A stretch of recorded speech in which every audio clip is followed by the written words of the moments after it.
just quickly finish up with the integrated water management plan. Before we recessed, we all got some information, so if you want to talk on that a bit before we move off this item. No, yeah, thank you guys. It was just, I just would like to work with you guys in the county. We're with the flows this year, and it's my main concern. And I'll work with you.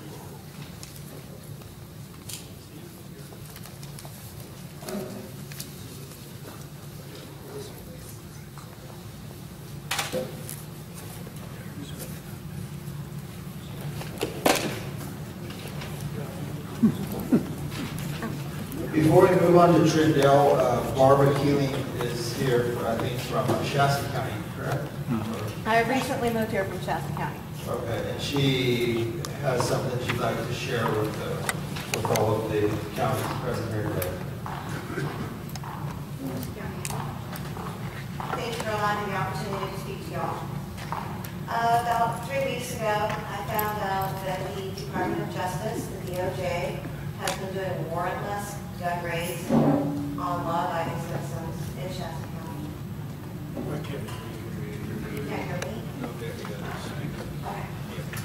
About 3 weeks ago, I found out that the DOJ, the Department of Justice, was doing warrantless gun raids on law-abiding citizens in Shasta County.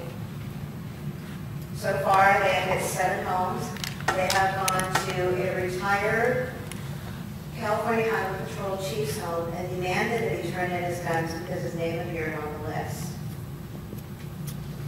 What I am trying to do is to get our elected officials to be aware of the problem, contact the DOJ and ask them to stop their program until they can get a warrant. They have to have a warrant. They can't just show up at your door unless you've committed a crime, you're a felon or something. They can't just show up and say, hey, turn over your guns, and that's what they're doing. The next stop, according to Doug Lamalfa's office, is Lassen County. 60% of the people on the list in Shasta County should not be on it, according to the sheriff. They did not notify the sheriff that they were in the area and what they were doing. Anybody have any questions? How many people were on that list? I haven't been able to confirm that information yet.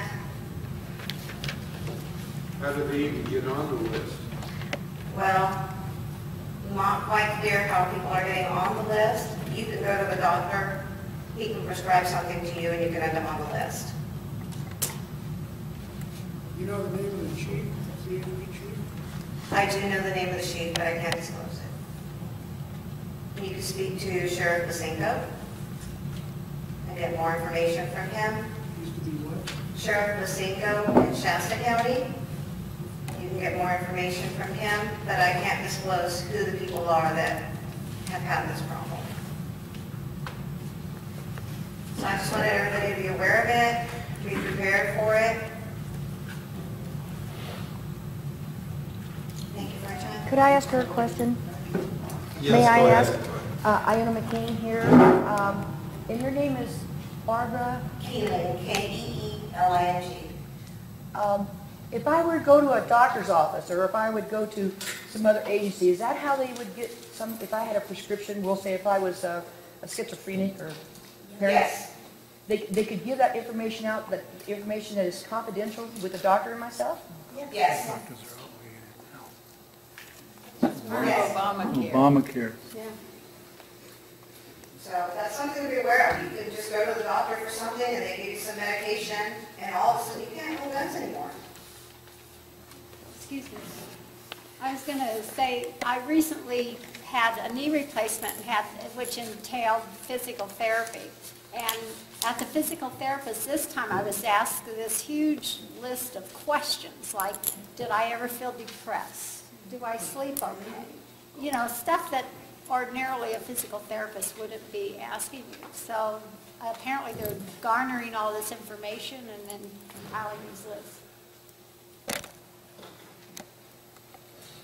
But she just wanted you to be aware of it because your county could be next. So we do know that Lassen County is next. We don't know what other counties they will go to after that. Barbara, Yes. is that the only way people are getting on the list? Oh, no, I'm sure there's lots of other ways. If someone filed a restraining order against you 10 years ago, your name will be on the list. And if you didn't go to court to say, hey, this restraining order is, is bogus, if you didn't fight it, your name's going to be on the list. There's so many ways to get on it. Veterans, every time my husband goes to the VA, they ask him all these weird questions. How are you feeling? Are you feeling depressed? What's going on? Thank you, Barbara. Appreciate you bringing that to our attention. Thanks for your Thank you. efforts and your good work. Thanks. Okay. With that, we will go back to the Trindle topic number 4, and David Nelson. Good afternoon. You have all the keys worked out, right? I believe so. We brought our own equipment, so Nice. we're all set up to do that. I'm already scaring people off. Oh, they can't see.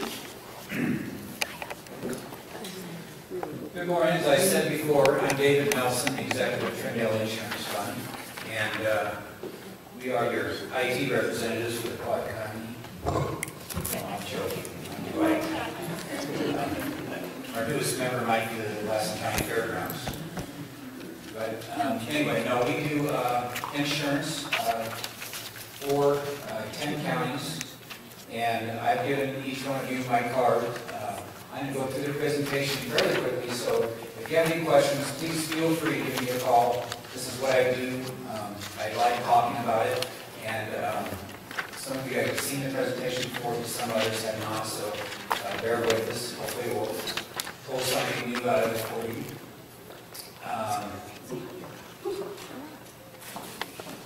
As I said before, I'm going to give you an overview of what Trindale is, and I have one small item with the new insurance policy package I'll give me to mention before I finish up. So to begin, Trindale was established in 1980 with 2 rural counties, Trinity and Delmar County. Came together in an insurance crisis and hard market couldn't buy insurance, so they pooled their resources to solve this need. Trindale is now a joint powers authority, provides its members with the most cost-effective risk financing mechanisms for selected property, casualty, workers' compensation, liability, and other coverage. We manage these programs to ensure fiscal soundness, superior service, stability of cost, effective loss prevention and education programs to meet the public and employees of the county's needs. That's our mission statement. That's what we do. In a nutshell, what we're trying to do is get you the broadest coverage possible at the lowest cost to manage all the risks in your county. There's 6 key components that have led to our success at Trindale over the past 40 years. And I'm going to list them here. I'll talk briefly about each one of them, and then we'll summarize it. One of the key components is our membership. We're all rural counties, such as yourselves sitting around the table today. And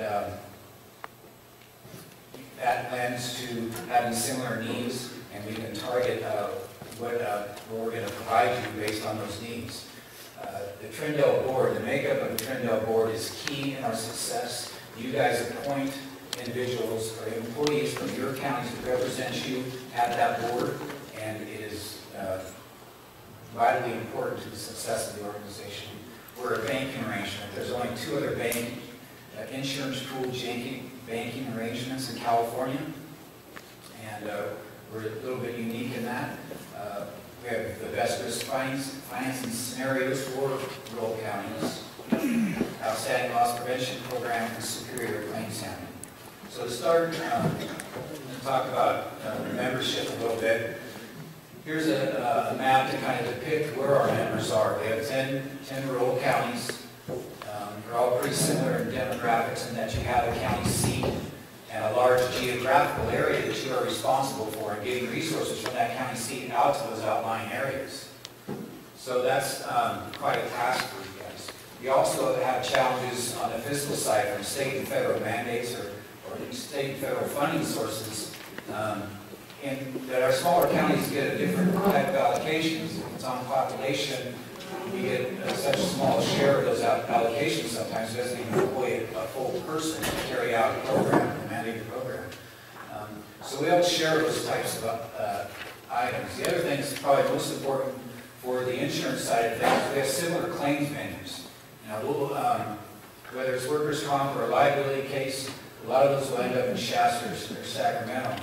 And the judges there, when we get judgments there, typically have some sort of affinity or at least an idea of counties' plight in the most recent years through the economy. So the judgments that are passed down through that process tend to be a little bit more on the county's side than, say, in LA County, as mentioned before. They're still very much viewed as the deep pocket.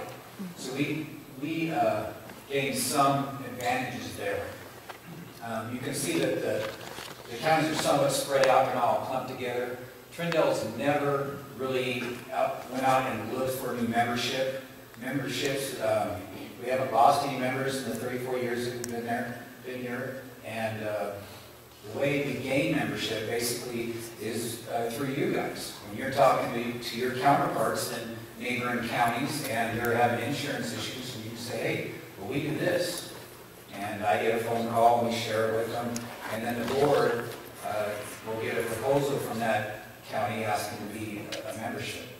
Take this opportunity to tell you that we do have a board meeting here in Madison County next week. We'll be here in the county with the full board, covering a lot of fiscal type issues. But one of the items on the agenda is to see if we want to bring on a new member. Sutter County has expressed an interest to be part of our group. And so the board will evaluate that next week and make a decision on that. Subsequent to that, I'll go to their board, and we'll have an 11th member if everything goes that way.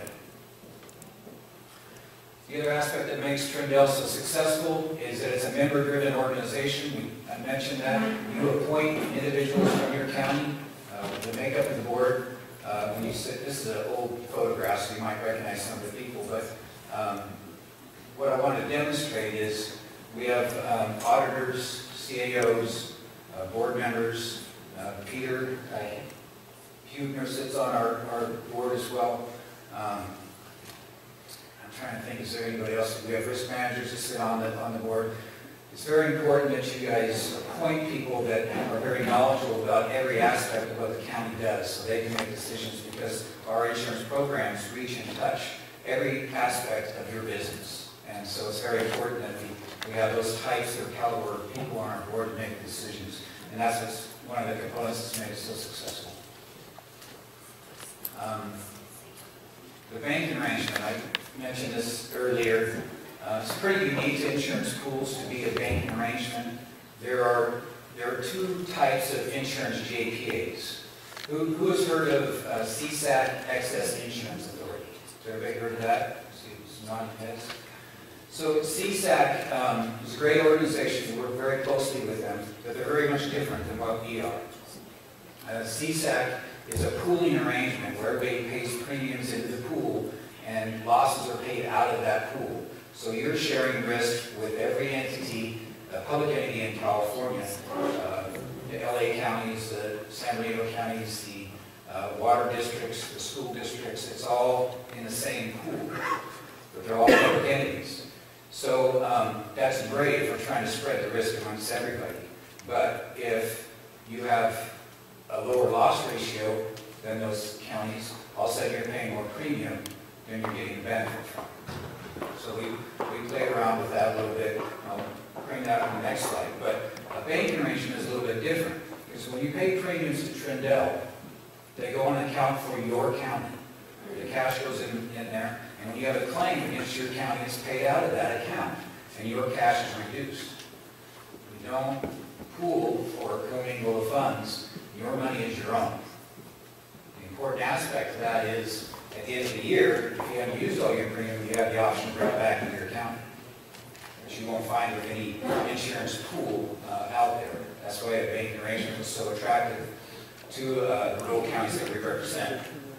One other important aspect is, you see I've kind of labeled these buckets, and I apologize for the cartoonish of it, but I think it illustrates that we keep all your funds separate and for each one of these programs. It's important to know that Trindle does not have a bucket. Trindle itself, the organization, does not have any assets, and that's unique between most insurance pools out there today. Everything that Trindle is basically allocated out to all the members. We have no assets, and we are totally 100% guided through your guys' decisions at the board level. Any questions about the difference between a banking arrangement and a pooling type arrangement? Pretty basic. Risk financing, this is where it gets a little more complicated, but hopefully I've explained it well enough. This lower part of the pyramid is Trindle, so this is our banking layer, our banking arrangement, and each one of you guys would say have a silo in here. CSAC EIA's excess insurance pool, and we attach that insurance pool above our banking layer. So, and then we have catastrophic insurance. We purchase insurance policies above that for catastrophic losses. So that for sake of just describing it, workers' comp is one of the policies we have. And Trindle has the banking arrangement from $1 up to $300,000. So when one of our employees gets injured, the funds that are sitting at Trindle cover those medical costs all the way up to the level of about $300,000. And that's about 90% of what happens, through that program. Pretty much all the business we've got right here. A few claims will go past that dollar amount. And that's where we attach to the CSAC pool, the excess insurance, and we go from $300,000 there to $5 million up here. So it'll take care of any costs between $300,000 and $5 million. And then if we have a catastrophic loss, God forbid that we do, but if somebody's in an accident, paraplegic for the rest of their life, it's possible to get through all these layers, and then we'll have our insurance company cover the catastrophic parts of that. So that's kind of how it works. Each year, we evaluate where these levels are. Like I mentioned, this is $300,000. That's because we're in a hard market right now. To buy insurance is fairly expensive in relation to a soft market. When a soft market insurance is much lower. So what we would do in a soft market situation is we'd move this level down here, and we'd buy more insurance, because that's where the benefit is, right? If it's cheap to buy insurance, that's what we do. If it's not cheap, and it's more expensive per claim, then we try to use our own funds, and we leverage those to buy as little amount of insurance as possible. Now, each one of the programs, property, liability, workers' comp, have their own markets, and they move fairly independently, other than the overall economic condition of the world. Other than that, they move independently. We set those banking layers at different layers. Hope I didn't confuse anybody on that. It's what I do every day, so I'm passionate about it, but it's very important. This is where we save the dollars for you guys. There's a lot of counties out there that are saying make up rural counties that think that just being in CSAC is good enough to answer all their questions. They don't think any further than that. So they buy insurance from $1 all the way through the top.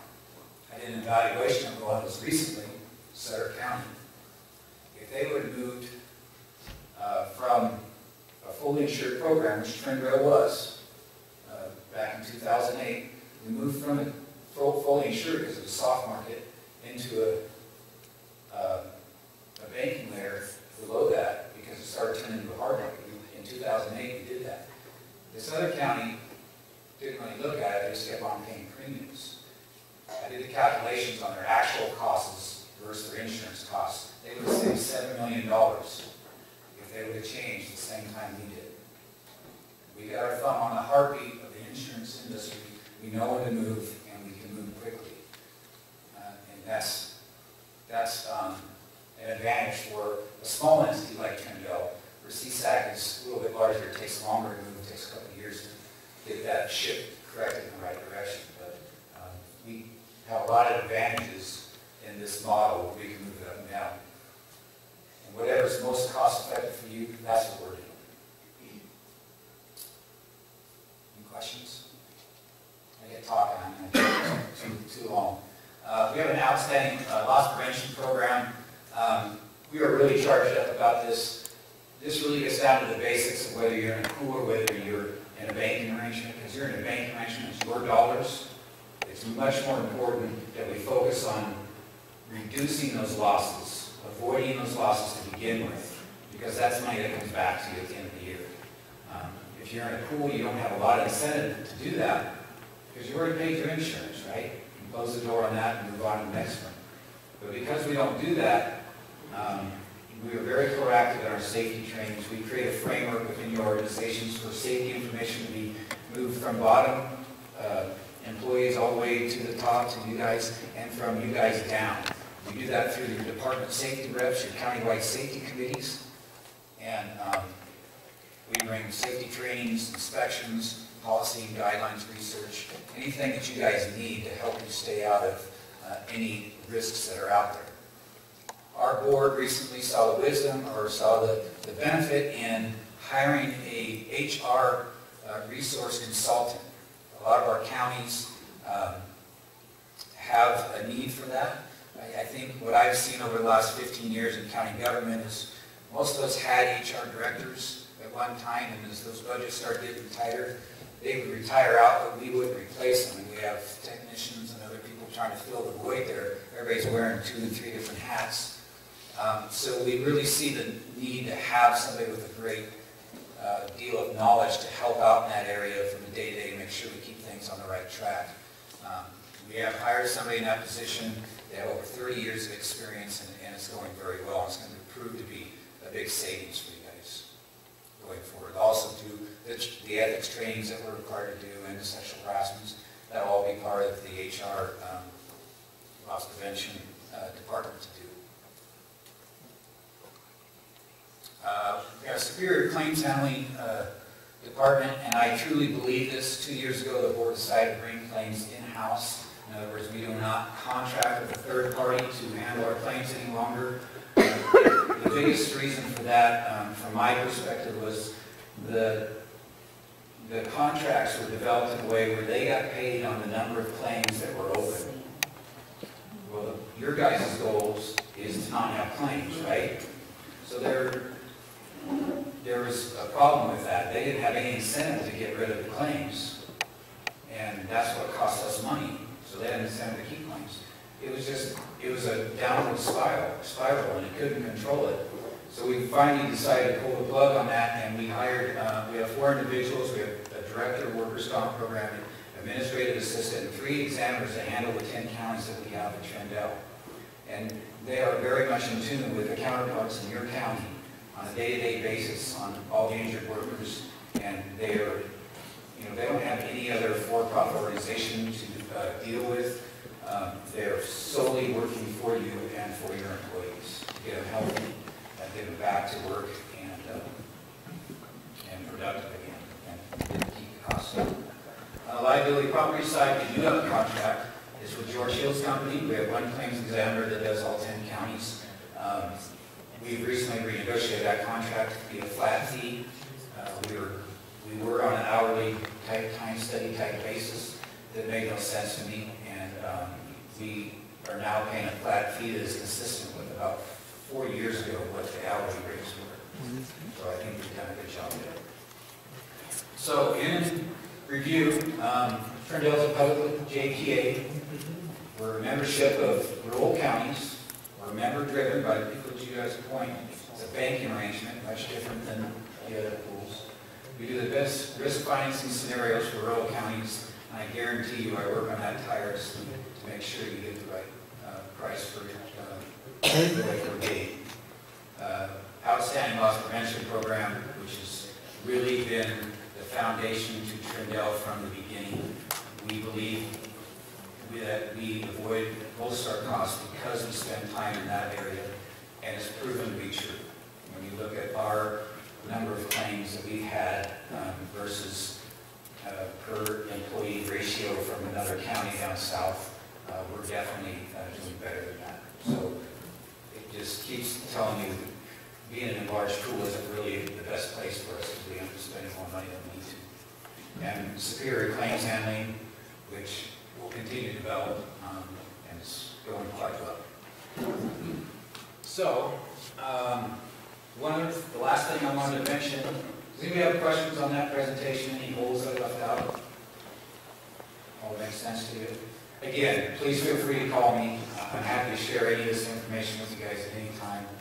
Go over mile high look, but we can get much deeper into a lot of different areas. Each one of you guys have a piece of paper in front of you that is basically an overview of a new insurance policy that's out there. It would lie in it, when you remember that pyramid that was up there, it's that catastrophic coverage, that very top piece of it. That's kind of where this policy sits, and it's for inmate medical health care. And what we find in our rural counties is that, that burden of taking care of inmates' health is a burden of the general fund. Our discretionary dollars that Larry mentioned before in the previous discussion, they're very valuable and they're getting more and more scarce. A lot of times, some of our counties will use health realignment dollars, which you mentioned as well, to cover these health needs. But what we don't have is if there is a catastrophic event, if there's a heart attack, there's a birth, you have complications from AIDS or some other type of disease that puts somebody in a hospital for an extended period of time where you have to have a deputy by the bed every day, that costs just keep going up. And that can eat into your general fund. We don't fully know whether this is a good program or not. We have one county that's participating, that is Trinity, for the last 2 years, and it's been a very good program for them. They paid a premium, and I think they got benefit out of that threefold out of the first 2 years. First, the premium goes up because they've had experience now, but it's been a very good program for them. What I'd like to do is for you guys to look over, this is a policy that was kind of born out of the AB 109 thing with increased inmate populations and stuff. Take a look at it, share it with your sheriffs in your respective counties. See if you could have them fill those applications that's on the back, fill them out and give them back to me so we can assess to see whether this is a good program for us. What I'm trying to do, right now there's a minimum of the number of beds that will qualify for this program. So unfortunately, Lassen County is probably the only county here today that has enough beds to qualify for this insurance program. What I'm trying to do is collect all your guys' information and try to submit it as one and get a group type plan to offer to you. So take it out to your sheriffs, have them fill it out, get it back to me. We talked to our risk manager and our board about it. In your counties, as we all know, counties can be a very political arena, and sometimes that information doesn't get out to the sheriff, it doesn't get to you guys, or it doesn't get to the risk managers. So now I've talked to two groups. I've talked to you guys, and I've talked to the risk managers. So hopefully at some point we'll get all this information together and be able to make the best decisions. Any questions? Okay. I thank you for having me here today. I really do enjoy this, and I really have a heart for every one of you guys that are doing your civil duty here, because I know it's not for the pay. And thank you very much for that. Thank you, David. Is there any questions of the audience on anything on this issue? I just want to back up a sec. Thanks. Barbara Keeling, that she was speaking at, you raised your hand and we jumped on. Did you have something you wanted to say on that? I apologize for moving on. Me? Yeah. I asked it. Oh, you